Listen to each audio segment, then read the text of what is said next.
Ошондуктан эреже бар. Кимде-ким бирөөнүн кызына бирөө келип жуучу түшүп койгон болсо, омбуролоп барып, абройлуу кишилерди алып барып алып, кызыңды мага бер деп док түшкөн болбойт экен да, күнөө бул шарият боюнча. Мисалы, бул таксырдын кызын мен балама келин кылып алам деп куда түшүп койгон болсом, нарактан атактуу даңктуу да кимдир бирөө куда сөк, хан куда, жөн куда, бөлө сөлөлөрүн ээрчитип келип алып, бул кишини айланчыкта ороп алганы болбойт экен да. Айласын алтыга кетирипчи.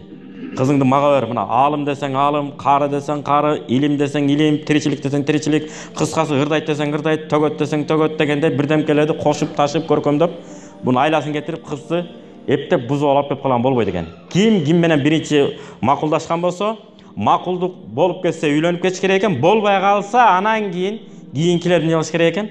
Куда түшүш керек. Ошон үчүн кыргыздар катып айткан го.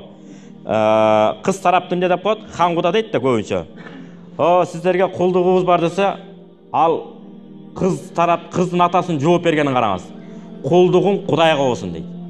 Кулдугуң Кудайга болсун дейт. Сонун жооп берген. Рахмат.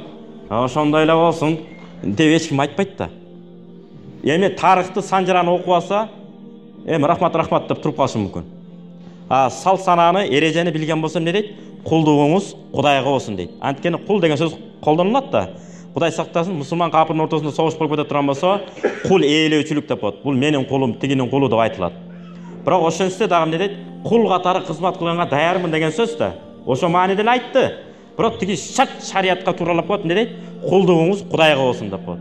Рахмат деп анан дары жашоо эмне боло берет? Улана